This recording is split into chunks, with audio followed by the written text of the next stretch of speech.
Hello student, कैसे हैं? आज आप लोगों के लिए काफी महत्वपूर्ण ऑब्जेक्टिव प्रश्न, जिसको हम लोग एमसीक्यू बोलते हैं, जो बिहार बोर्ड एवं सीबीएसई बोर्ड की परीक्षा में शामिल होने वाले छात्र छात्राओं के लिए काफी जरूरी है। इसको जानना बहुत ही बेहतरीन है। इसको जानना बहुत जरूरी है। यह आपको परीक्षा में काफी महत्वपूर्ण भूमिका निभाएगा। आप इससे बहुत लाभान्वित होंगे। परीक्षा में अच्छा नंबर लेना है तो प्लीज इस वीडियो को अवश्य देखना है। और अगर आप मेरे चैनल पे नए हैं तो प्लीज लाइक एंड सब्सक्राइब अवश्य करना है ना। तो आइए हम लोग शुरू करते हैं वीडियो के। तो देखिए, प्रकाश की प्रकृति एवं परावर्तन चैप्टर का नाम है। तो आइए हम बारी बारी से एक एक करके प्रश्नों को देखते हैं। हमारा पहला प्रश्न हमारा कह रहा है कि किसी गोलीय दर्पण में प्रतिबिंब सदैव सीधा प्रतीत होता है, वह दर्पण कैसा होगा? किसी गोलीय दर्पण में प्रतिबिंब सदैव सीधा प्रतीत होता है, वह दर्पण कैसा होगा? तो आपका जवाब होगा उत्तल। क्या होगा? उत्तल। आपका जवाब क्या होगा? उत्तल होगा। किसी गोलीय दर्पण में प्रतिबिंब सदैव सीधा प्रतीत होता है, तो ऑप्शन बी जो है आपका सही होगा। मोटर गाड़ी में चालक के सामने कौन सा दर्पण होता है? वाह, क्या प्रश्न है। मोटर गाड़ी में चालक के सामने कौन सा दर्पण होता है? पहला ऑप्शन है समतल दर्पण, दूसरा ऑप्शन है अवतल, तीसरा ऑप्शन है आपका उत्तल, और चौथा इनमें से कोई नहीं। तो आपका जवाब क्या होगा कि देखिए, जब वाहन में जो गाड़ी के ड्राइवर के पास लगा रहता है, जिसे हम साइड मिरर कहते हैं, जिससे वो पीछे की वस्तुओं को देखता है, वो कौन सा दर्पण होता है? तो उत्तल दर्पण होता है। कौन सा दर्पण होता है? उत्तल दर्पण होता है। तो आइए हम तीसरे प्रश्न की तरफ चलते हैं। तीसरा प्रश्न कह रहा है, एक अवतल दर्पण की वक्रता त्रिज्या एक अवतल दर्पण की वक्रता त्रिज्या 40 सेंटीमीटर है। इसकी फोकस दूरी क्या होगी? एक अवतल दर्पण, हमारा 3 नंबर प्रश्न कह रहा है कि एक अवतल दर्पण की वक्रता त्रिज्या 40 सेंटीमीटर है, इसकी फोकस दूरी क्या होगी? तो पहला ऑप्शन है 20, दूसरा ऑप्शन है 40, तीसरा है 60 और चौथा है 80। तो हमारा जवाब देखिए, चूंकि हम जानते हैं कि अवतल दर्पण चाहे कोई भी दर्पण हो, उसकी फोकस दूरी यानी एफ बराबर होता है r/2। एफ बराबर क्या होता है? r/2। तो वक्रता त्रिज्या हमारा क्या है? 40 सेंटीमीटर, यानी r है हमारा 40 सेंटीमीटर। एफ बराबर होता है, देखिए एफ बराबर होता है r/2। एफ बराबर होता है r/2। तो हमारा क्या दिया हुआ है यहाँ पे? आर दिया हुआ है 40। तो 40/2 कटाएंगे तो हमारा क्या हो जाएगा? 20। यानी हमारा आंसर होगा 20। तो हमारा आंसर क्या होगा? 20 होगा। आंसर होगा हमारा 20, यानी हमारा ऑप्शन 20 सही होगा। चौथा कह रहा है कि किसी वस्तु का अवतल दर्पण द्वारा बना प्रतिबिंब आभासी, सीधा तथा आकार में वस्तु से बड़ा पाया गया, वस्तु की स्थिति कहाँ होगी? किसी वस्तु का अवतल दर्पण द्वारा बना प्रतिबिंब आभासी पाया गया, सीधा पाया गया तथा आकार में वस्तु से बड़ा पाया गया, वस्तु की स्थिति कहाँ होगी? तो सोचिए, वस्तु की स्थिति क्या होगी? वक्रता केंद्र पर, मुख्य फोकस तथा वक्रता केंद्र के बीच, वक्रता केंद्र पर, दर्पण के ध्रुव और फोकस के बीच। तो हमारा जवाब होगा दर्पण के ध्रुव और फोकस के बीच। अगला प्रश्न है हमारा क्वेश्चन नंबर 5। समतल दर्पण में बना प्रतिबिंब होता है। समतल दर्पण में बना प्रतिबिंब होता है। ऑप्शन ए है आभासी, ऑप्शन बी है वास्तविक, ऑप्शन सी है कभी आभासी कभी वास्तविक, और डी है इनमें से कोई नहीं। तो देखिए समतल दर्पण में बना प्रतिबिंब होता है, हमेशा क्या होता है, आभासी होता है। क्या होता है, आभासी होता है, उसमें वास्तविक प्रतिबिंब नहीं बनता है। तो हमारा आंसर क्या होगा, आभासी, यानी ऑप्शन ए हमारा सही है। अब हम चलते हैं छठे प्रश्न की तरफ। छठा प्रश्न हमारा, ये जो छठा प्रश्न है, ये कह रहा है एक गोलीय दर्पण की वक्रता त्रिज्या ज्ञात कीजिए जब उसकी फोकस दूरी है। तो वक्रता त्रिज्या बराबर होता है आर बराबर 2f। आर बराबर क्या होता है, 2f। तो हमारा वक्रता त्रिज्या ज्ञात कर रहे हैं जब उसकी फोकस दूरी है। एक अवतल गोलीय दर्पण की वक्रता त्रिज्या ज्ञात कीजिए जब उसकी फोकस दूरी है। तो पहला है 10, जब फोकस दूरी 10 है तो पहला का क्या हो जाएगा, 2 दहिया 20, पहला का आंसर हो जाएगा 20। बी का आंसर हो जाएगा 15 दूना 30। सी का आंसर हो जाएगा 30 गुने 2 यानी 60। और डी का हो जाएगा 60 गुने 2 यानी 120। यानी कहने का मतलब है, हमारा प्रश्न कह रहा है कि एक गोलीय दर्पण की वक्रता त्रिज्या ज्ञात कीजिए जब उसकी फोकस दूरी है। 4 दिया हुआ है, क्योंकि ये एमसीक्यू क्वेश्चन नहीं है, इसका हमको क्या निकालना है, फोकस दूरी निकालना है। उसी तरह एक प्रश्न और है 7 नंबर, ये एमसीक्यू नहीं है। ये कह रहा है कि एक गोलीय दर्पण की फोकस दूरी ज्ञात कीजिए जब उसकी वक्रता त्रिज्या है। फोकस दूरी यानी एफ बराबर होता है r/2। r/2, तो जब हमारा वक्रता त्रिज्या 30 सेंटीमीटर है तो r 30 है, तो 30/2 करेंगे, क्या हो जाएगा, 15 हमारा आंसर हो जाएगा। क्या हो जाएगा आंसर, 15 हो जाएगा। ठीक है, अब हमारा उसी तरह हम इसको भी निकाल लेंगे, किसको, बी को भी निकाल लेंगे। जिस वक्रता त्रिज्या 70 है तो फोकस दूरी क्या हो जाएगा, r/2 यानी 70/2 यानी 35 सेंटीमीटर। अब हम चलते हैं नेक्स्ट प्रश्न 8 के पास।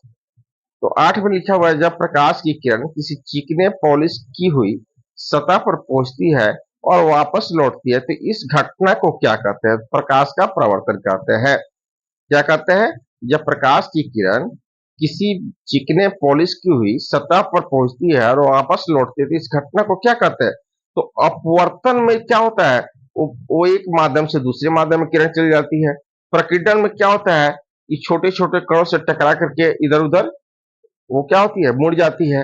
वर्ण विक्षेपण में क्या होता है, रंगों का अलग हो जाना, यानी अलग अलग रंगों में बढ़ जाना, तो ये अपवर्तन का ही है। तो हमारा आंसर क्या होगा, जब प्रकाश की किरण किसी चिकने पॉलिश की सतह पर पहुंचती है और वापस लौटती है तो इस घटना को क्या कहते हैं, परावर्तन कहते हैं। चलिए नेक्स्ट प्रश्न की तरफ चलते हैं। हमारा नेक्स्ट प्रश्न क्या कहता है, 9 नंबर, प्रकाश की किरण गमन करती है, एकदम याद रखिएगा, प्रकाश की किरण गमन करती है तो बिल्कुल आंख मूंद के मारिएगा, कहा, सीधी रेखा में।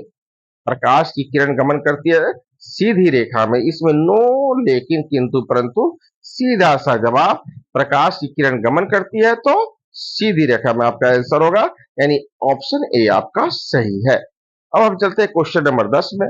तो क्वेश्चन नंबर 10 का है प्रकाश का वेग न्यूनतम होता है, तो याद रखिए कहा, निर्वात में होता है।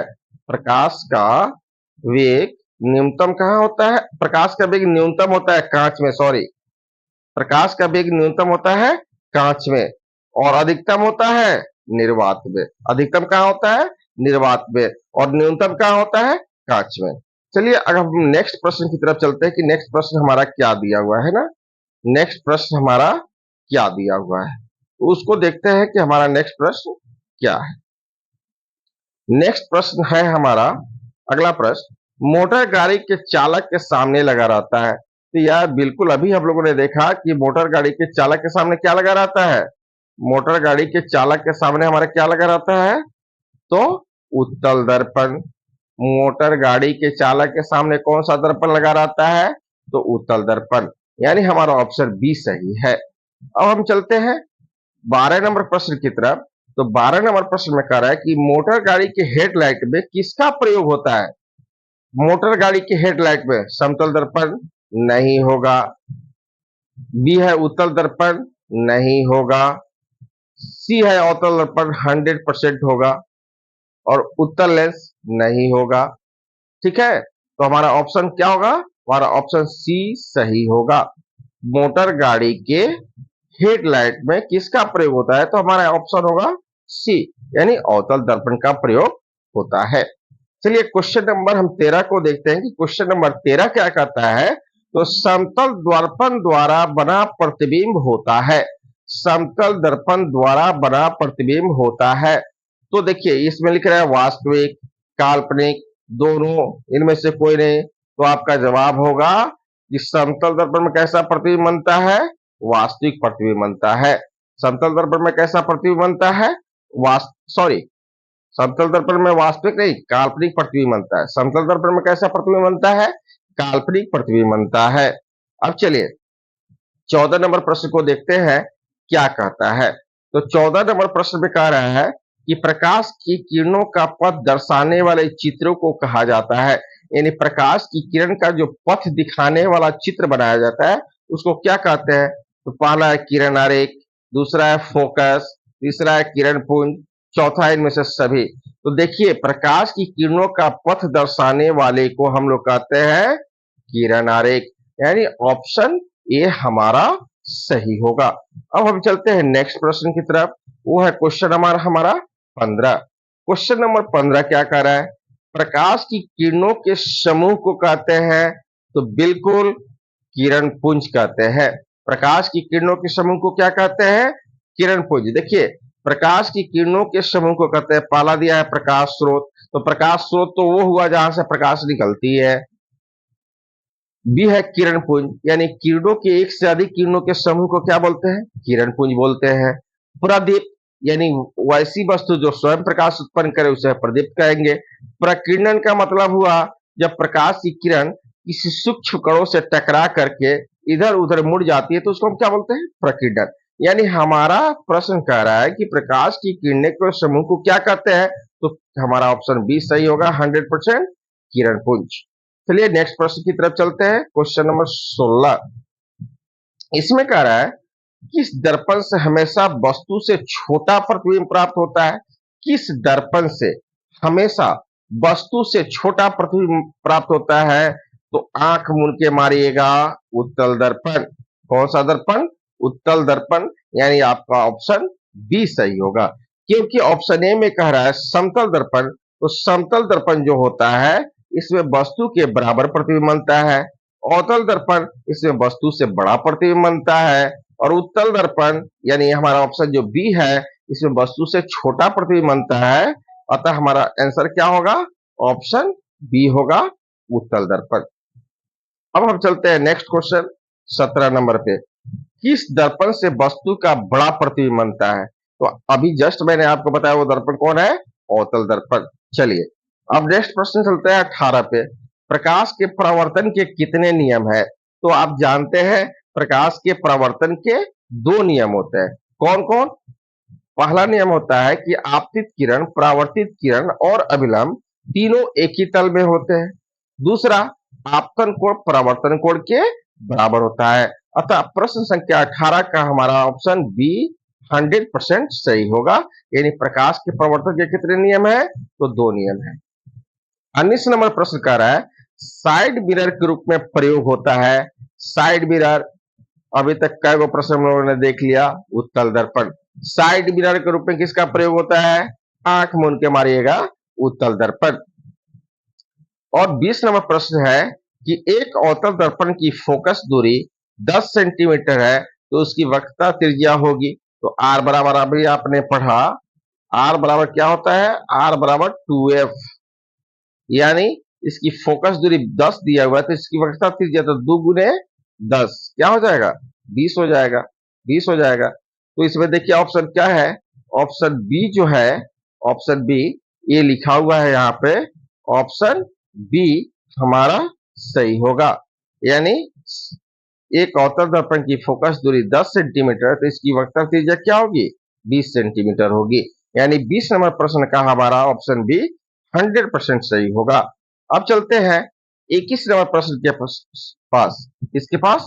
21 नंबर प्रश्न के पास कह रहा है कि परावर्तन के नियम से निर्धारित होता है।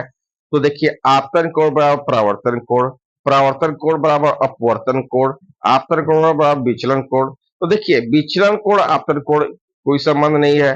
परावर्तन कोण अपवर्तन कोण कोई संबंध नहीं है। आपतन कोण और परावर्तन कोण ये परावर्तन के नियम में आता है, अतः हमारा ऑप्शन ए सही होगा। किसका? 21 का। प्रवर्तन के नियम से निर्धारित होता है आपतन कोण बराबर परावर्तन कोण। अब हम लास्ट प्रश्न की तरफ चलते हैं। 22 नंबर प्रश्न में वो क्या कहता है? 22 नंबर प्रश्न कहता है कि काल्पनिक प्रतिबिंब होता है। तो देखिए, काल्पनिक प्रतिबिंब जो होता है वो हमेशा सीधा होता है। काल्पनिक प्रतिबिंब कैसा होता है? तो सीधा होता है। तो बच्चों, आज की वीडियो में मैंने बिहार बोर्ड एवं सीबीएसई बोर्ड के वैसे बच्चे जो बिहार बोर्ड और सीबीएसई बोर्ड की एग्जाम देने जा रहे हैं उनके लिए काफी महत्वपूर्ण प्रश्न प्रकाश के प्रवर्तन से लेकर आया था। मैं आशा और विश्वास करता हूं कि आप लोगों को ये वीडियो काफी अच्छा लगा होगा। तो आप सभी अपने मित्रों, दोस्तों के पास इसे अधिक से अधिक शेयर कीजिए और लाइक और कमेंट कीजिए। और अगर मेरे चैनल पर नए हैं तो चैनल को सब्सक्राइब कीजिए। थैंक यू, धन्यवाद।